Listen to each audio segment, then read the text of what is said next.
사도행전 9장 1절에서 9절까지의 말씀을 우리가 한 절씩 교독하며 함께 읽으시겠습니다. 사도행전 9장 1절부터 9절까지의 말씀을 한 절씩 교독하겠습니다. 9장 1절을 읽겠습니다. 사울이 주의 제자에 대하여 여전히 위협과 살기가 등등하여 대제사장에게 가서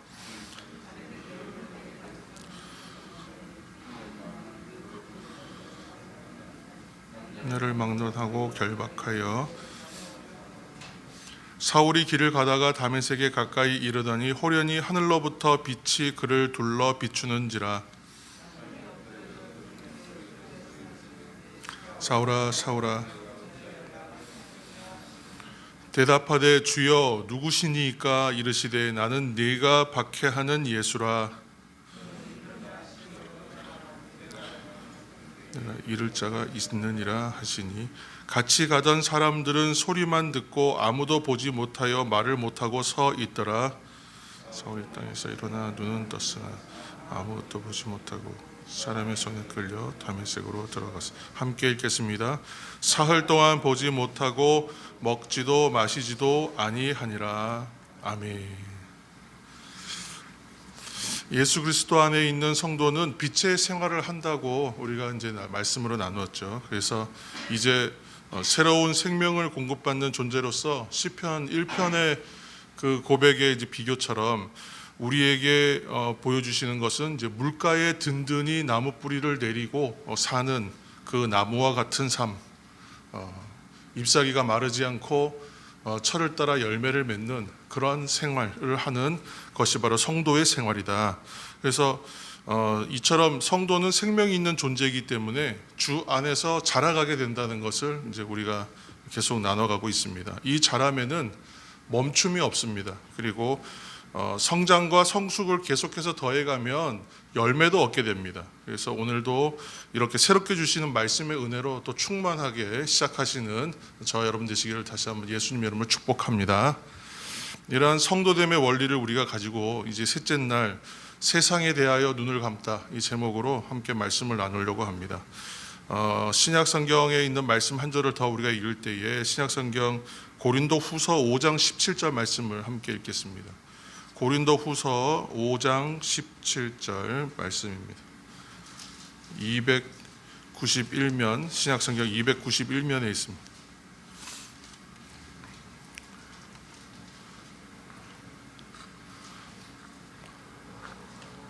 고린도후서 5장 17절 신약 성경 291면입니다.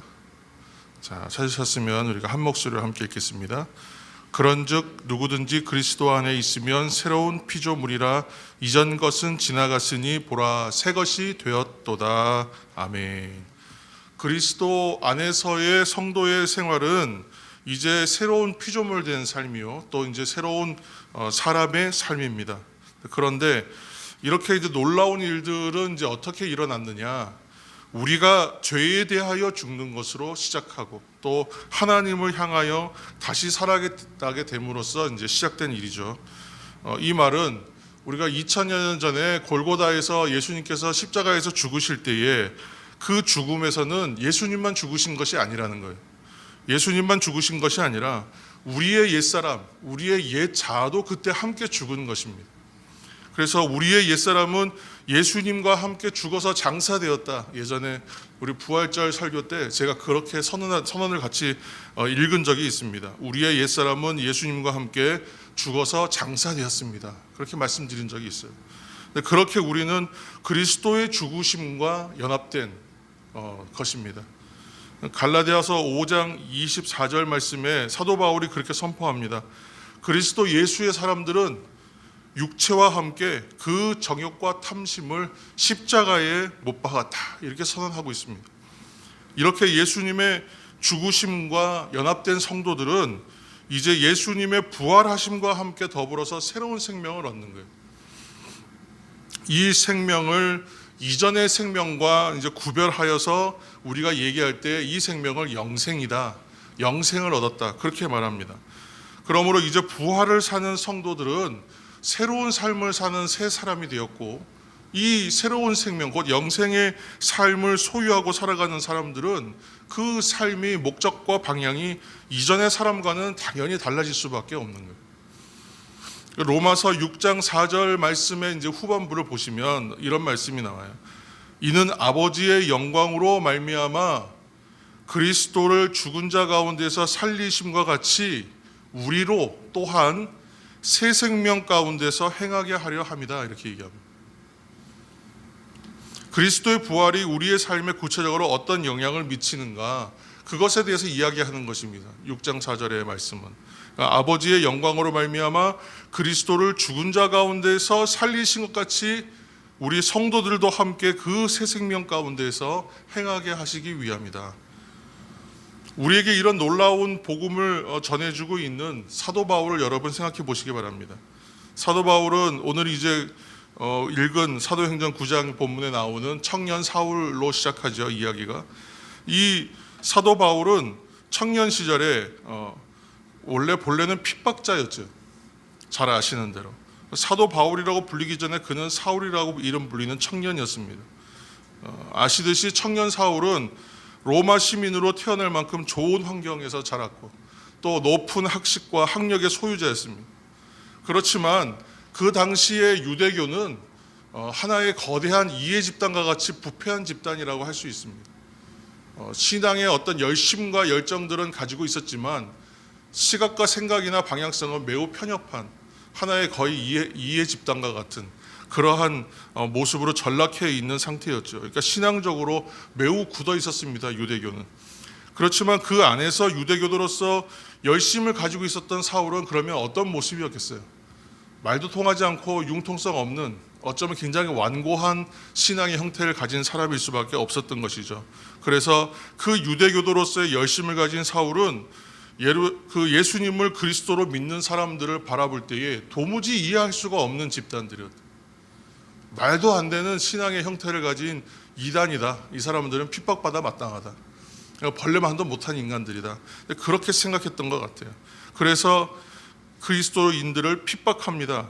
그리고 이제 그가 어느 날도 여느 때와 다름없이 이번에는 아예 대제사장이 주는 공문까지 들고 공식적으로 다마스커스죠. 다메섹으로 그리스도인들을 결박하여 끌고 오려고 핍박하기 위해서 이제 살기가 등등해서 떠났다. 그렇게 지금 얘기하고 있습니다. 그런데 그 길가에서 하나의 놀라운 사건을 경험하게 되는 거예요.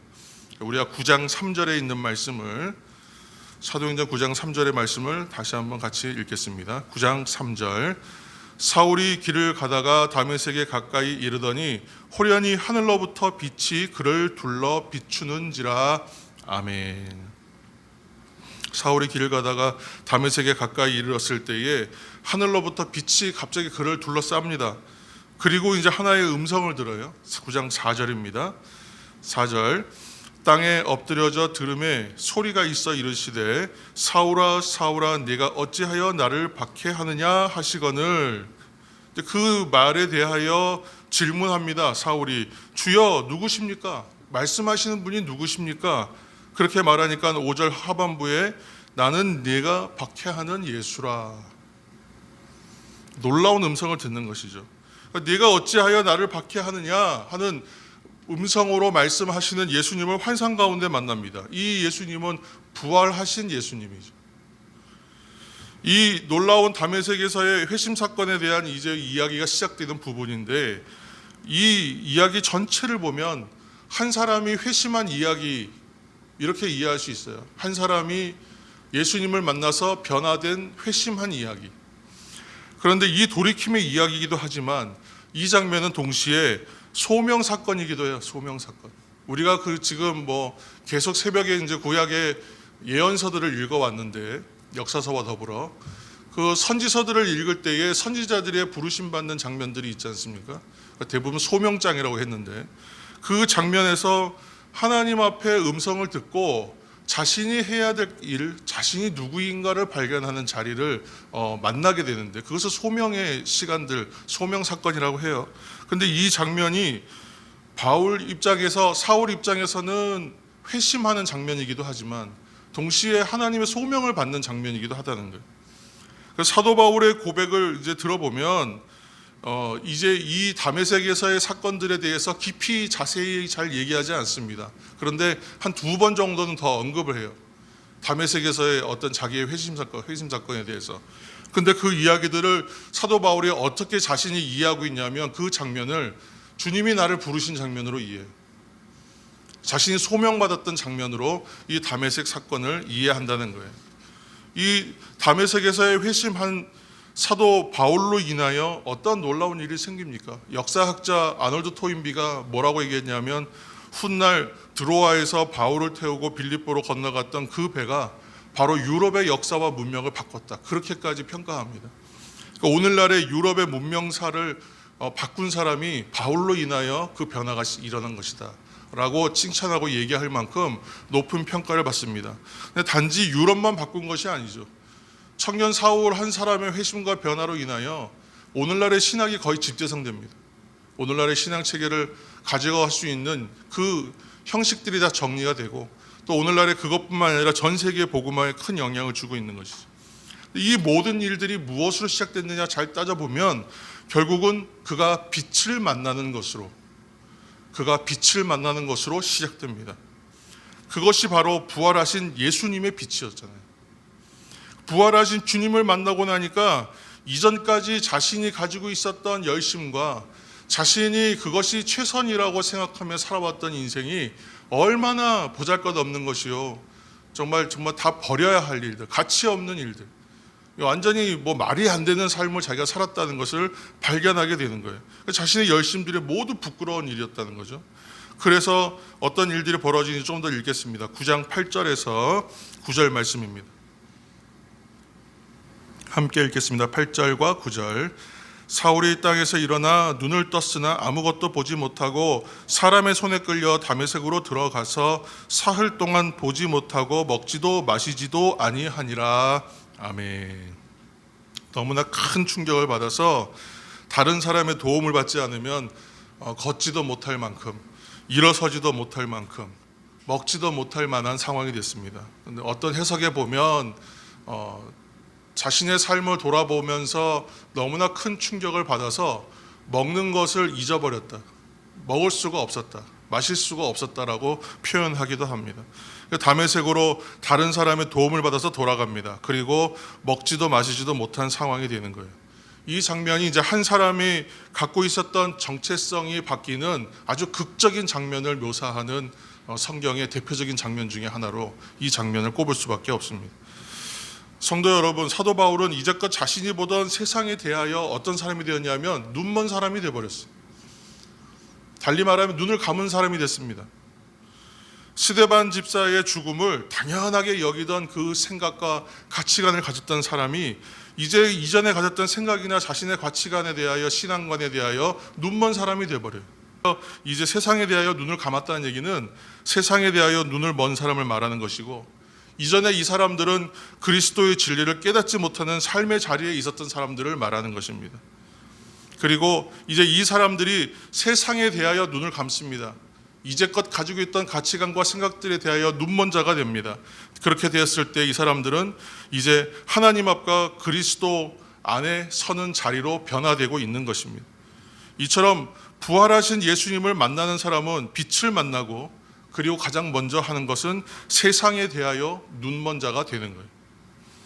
변화된 새 사람은 이제 주님의 빛을 따라 사는 사람이기 때문에 세상의 빛에 대하여는 눈먼 사람이 되는 것입니다. 만일 나의 삶이 여전히 주님을 온전히 따르지 않고 있다면 여전히 나는 세상과 이전의 생활에 대해서 눈먼 자가 아닌 것이죠. 여전히 내가 바라보고 있는 것은 세상을 바라보고 있고, 내가 여전히 세상의 성공과 세상에 이전에 따르고 있던 가치관들을 바라보고 있다면 나는 여전히 세상에 대해서 눈먼 자라고 말할 수가 없습니다. 그러나 변화된 새 사람은 이제 주님의 빛을 만나 세상에 대하여 눈먼 자가 되어버리는, 이전에 보았던 것들은 볼 수가 없고 보지 않는 존재가 되는 거죠. 그런데도 여전히 내가 세상에 대하여 바라보고 있다면 난 아직도 주님의 빛에 대해서 그 빛을 만나서 세상에 대하여 눈먼 자로 변화되지 않았다는, 그렇게까지 얘기할 수 있습니다. 세상을 바라보는 눈으로 주님을 바라볼 수가 없어요. 세상을 동일하게 사모하고 초점 맞추고 살아가는 눈으로 주님을 온전하게 볼 수가 없다는 얘기예요. 이러한 관점으로는 하나님 나라를 볼 수가 없어요. 첫날 말씀이었던 심령이 가난한 사람, 심령이 가난한 사람이 가지는 그 복이 무엇입니까? 천국이 그들의 것이라 했잖아요. 근데 심령이 가난하다는 말은 달리 표현하면 그래요. 하나님의 도우심이 없으면 살아갈 수가 없는 그런 마음의 가짐의 상태. 마음이 가난하다는 의미는 하나님의 도우심이 없이는 한순간도 살아갈 수가 없는 영적으로 고갈되고 갈급한 상태를 말하는, 목마른 사슴이 시냇물을 찾는 것과 같은 갈급함의 상태. 하나님의 도우심이 없으면 아무것도 할 수가 없다고 여길 수밖에 없는 그러한 상태를 말하는, 지금 오늘 그리스도의 빛, 부활하신 예수님을 빛으로 만나고 세상에 대하여 눈먼 자가 되어서 누구의 손길이 아니면, 도우심이 아니면 한시도 걸어갈 수가 없고 먹지도 마시지도 못했던 사울처럼 그 사흘간의 시간들이 우리들에게도 이제 사흘간의 특세기간으로 남아 있습니다. 그래서 사울이 다메섹에서 겪었던 사흘처럼 내가 버려야 하고 내가 제거해야 할 일들에 대하여 눈멀고 눈 감는 시간이 되기를, 이 특세기간이 되기를 다시 한번 축복합니다. 우리는 이미 그리스도 안에서 부름받았어요. 부활의 빛이시는 예수님을 만났어요. 그렇지만 여전히 내가 한 발은 세상에 발을 들여놓고 한쪽 눈은 감았다고 얘기하지만 한쪽 눈을 뜬 사람인 것처럼 혹시 그렇게 살아가고 있다면 이제 이 사흘간의 남은 특세기간을 통하여 세상에 대하여 눈 감고 이전에 관심 가졌던 것들에 대하여 눈 감고 내가 눈 떠야 할 것, 내가 바라봐야 할 것, 부활하신 주님에 대하여, 하나님 앞에서의 삶에 대하여, 그리스도 안의 삶에 대하여 다시 한번 좀 생각해 보는 시간이 되기를 예수님의 이름으로 축복합니다.